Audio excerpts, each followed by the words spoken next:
Hello friends, last time हमने बाल विकास के सिद्धांत के बारे में डिस्कस किया था। आज हम एक मेन टॉपिक जो इसका नाम है लैंग्वेज एंड थॉट कि लैंग्वेज के ऊपर अलग अलग साइकोलॉजिस्ट ने क्या अपने विचार दिए हैं और थॉट के ऊपर क्या विचार दिए हैं, उसमें एक बहुत ही most important and also most easiest बहुत ही ईजी थ्योरी है ये नॉम चॉम्स्की जी की।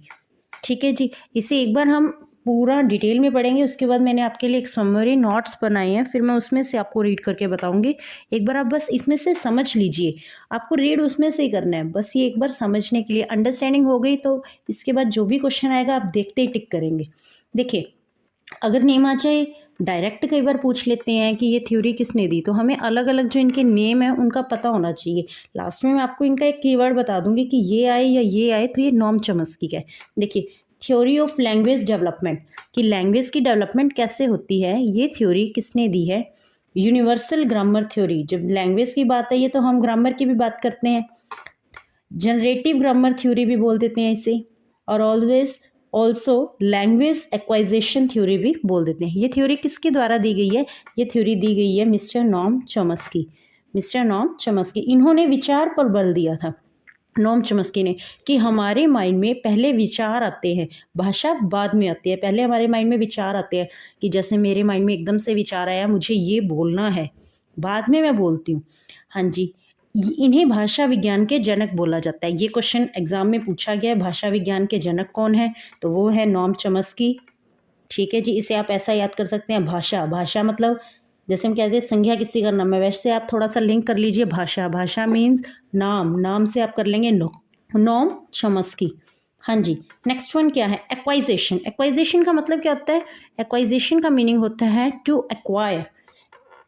हम किसी चीज़ को कैसे ग्रेस्प करते हैं, कैसे अपने अंदर एक्वाइजेशन अपनी लेके आते हैं, किस तरह से किसी चीज़ को सीखते हैं। हम किसी भी चीज़ को दो वे में सीखते हैं। First one is formal and second one is informal. Formal तो ऐसे एक सर्टन हमारे पास कंडीशन है, हमारे पास कंडीशन है, एक स्पेशल एनवायरनमेंट है, तब हम सीखते हैं, तो हमारा फॉर्मल सीखना है। अगर हम एक स्पेशल एनवायरनमेंट के बिना सीखते हैं, विदाउट अ स्पेशल एनवायरनमेंट, तो उसे बोला जाता है इनफॉर्मल। हाँ जी, according to Noam Chomsky, Noam Chomsky ने क्या बोला है? नॉम चॉम्स्की जी ने बताया है कि बालक में भाषा सीखने, निर्माण करने और उसका यूज़ करने की जो एबिलिटी होती है, योग्यता होती है, जन्मजात ही होती है। जैसे बच्चा जन्म से ही बोलना सीखने की एक एबिलिटी लेकर ही जन्म लेता है। इसी जन्मजात क्षमता को हम क्या कह देते हैं? आंतरिक संरचना कह देते हैं। डायरेक्ट कई बार क्या होता है, लाइन आ जाती है, सेंटेंस आ जाता है कि लैंग्वेज इज इनेट स्ट्रक्चर, भाषा आंतरिक संरचना है। ये किसके द्वारा कहा गया? तो ये किसके द्वारा कहा गया है जी? नॉम चॉम्स्की के द्वारा। हाँ जी, नेक्स्ट क्या है? नॉम चॉम्स्की कहते हैं कि जो बालक है, एक बच्चा है, वो भाषा के छोटे छोटे शब्दों के आगे समूह बनते हैं, उनको अलग अलग सीरीज में एक तरह से व्यवस्थित करके फिर व्याकरण की दृष्टि से, मतलब व्याकरण के अनुसार, जैसे देखो राम खाना खाता है, क्या आपके घर में कोई बच्चा ऐसे बोलता है खाना खाता राम? नहीं, ऐसा कोई भी नहीं बोलता, क्योंकि बच्चों को पता है कि हमारे, उन्हें कोई बताता नहीं है कि बेटा पहले राम आएगा फिर खाता नहीं, खाना आएगा फिर खाता आएगा। बच्चों को ये क्या होती है? जन्मजात संरचना होती है, जन्मजात शक्ति होती है। इसे बोलते हैं लैंग्वेज इज इनेट स्ट्रक्चर। बच्चे अपने आप सिंपल सेंटेंस बनाते हैं, भाई ने खाना खाया, भाई ने खाना नहीं खाया, क्या भाई ने खाना खाया। इस तरह से जो स्ट्रक्चर्स होती हैं बच्चे अपने आप सीखते हैं।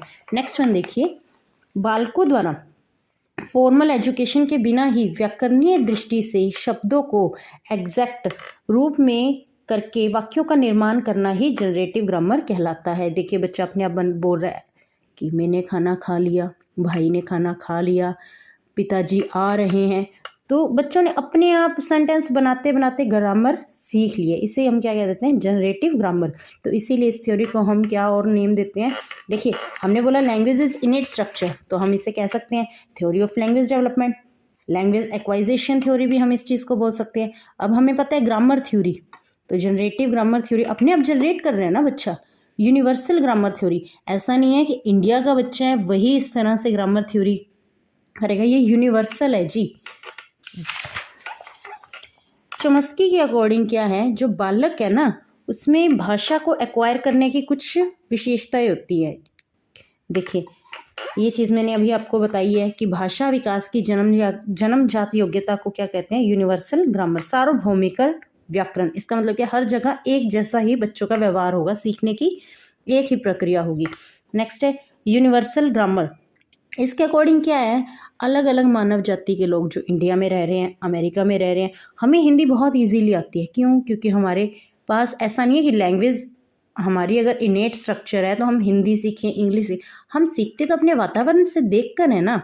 तो अपनी संस्कृति के द्वारा ही बच्चे क्या सीखते हैं, भाषा सीखते हैं। और इसी जो भाषा के विकास है, इसी को हम क्या कह देते हैं, यूनिवर्सल ग्रामर थ्योरी।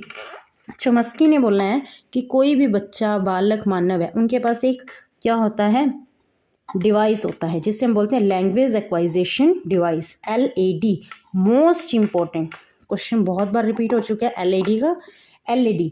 ये यंत्र क्या है, बालकों द्वारा समाज के द्वारा जो भाषा बच्चों को मिली है उसको समझना और अपनी तरफ से नए भाषा का निर्माण करने की अनुमति देता है। जैसे बच्चे ने एकदम से 2 बड़े लोगों को बात करते हुए एक नया शब्द सीखा, तो उसे किस तरह से एक सेंटेंस में यूज़ करना है, ये बच्चा अपने आप धीरे धीरे सीखता है।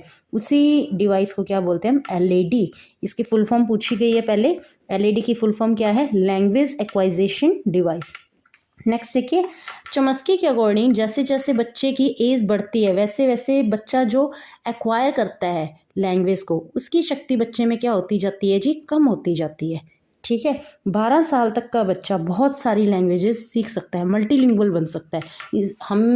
हमें पता है कि जॉन लॉक के द्वारा भी दी गई एक परिभाषा कि जो बच्चा है वो एक कोरी स्लेट होता है, उसे छोटी एज में जितना सिखा दिया जाए वो बहुत अच्छी बात है, बच्चा इजीली ग्रैस्प करता है। देखिए, भाषा से संबंधित विचार, कॉग्निटिव का मतलब है जो हम भाषा को एक्वायर करने के लिए, अर्जित करने के लिए अपने आप में मानसिक प्रक्रिया करते हैं, उसको क्या बोलते हैं, कॉग्निटिव। इनेट स्ट्रक्चर से आप सिंपल ये देखिए कि ये क्या होती है, जन्मजात होती है, हमने अभी बात की है। इससे क्या होता है, भाषा को ग्रहण करते हैं और भाषा का प्रयोग करते हैं। Next one is modularity. इसके बारे में भी हम बात कर चुके हैं। मॉड्यूलैरिटी को हम फ्लेक्सिबिलिटी भी कह सकते हैं। मस्तिष्क में जो भी हमारे विचार आते हैं, भाषा आते हैं, उनको हम कैसे बदलते हैं। देखिए, माइंड में कुछ आ रहा है विचार, पर उसे सामने वाले के सामने एग्जैक्ट रखने पर उसे गुस्सा भी आ सकता है, तो हम उसको अपने विचारों को थोड़ा मोल्ड करके सामने रखते हैं, तो उसे क्या बोलते हैं हम, मॉड्यूलैरिटी। मस्तिष्क है हमारा जो, उसके 2 पार्ट होते हैं, 2 क्षेत्र होते हैं, 2 पार्ट्स होते हैं। एक होता है ब्रोकास एरिया और सेकंड वन है वर्निसिस एरिया। देखिए, ब्रोकास एरिया में क्या होता है, हम जो लैंग्वेज प्रोड्यूस करते हैं, और वर्निसिस एरिया में क्या होता है, जो लैंग्वेज है कोई भी किसी और की, उसका मीनिंग समझना। ब्रोकास एरिया हम खुद जो लैंग्वेज को प्रोड्यूस करते हैं, एंड वर्निसिस एरिया हम जो दूसरों की लैंग्वेज को समझते हैं। ठीक है जी। जो पर्सन अपने राइट हैंड का प्रयोग करते हैं उनका जो हेमिस्फीयर है वो लेफ्ट साइड होता है, और जो पर्सन अपनी लेफ्ट हैंड का प्रयोग करते हैं उनका हेमिस्फीयर कहाँ होता है जी, राइट साइड होता है। चॉम्स्की ने जी स्ट्रक्चर्स बताई थी लैंग्वेज की 2, एक तो बताई थी सरफेस स्ट्रक्चर और एक बताई है डीप स्ट्रक्चर। सरफेस की बात आ गई, आपको पता है, एक वर्ड जो क्या करे, एक सेंटेंस बनाए। ठीक है, और डीप स्ट्रक्चर में क्या आ जाता है, वो जो सेंटेंस है वो क्या मीनिंग कैरी कर रहा है उसके बारे में जानना, कौन सी स्ट्रक्चर आ जाती है जी, डीप स्ट्रक्चर। अब देखिए, जब हम लैंग्वेज की बात करते हैं, ऐसा तो है नहीं हम छोटे होते जो वर्ड्स सेंटेंसेस बोलते थे अब भी वही बोल रहे हैं। हमारे बोलने में, हमारी लैंग्वेज की चेंज है, कुछ ना कुछ हमारे में डेवलपमेंट हुई है।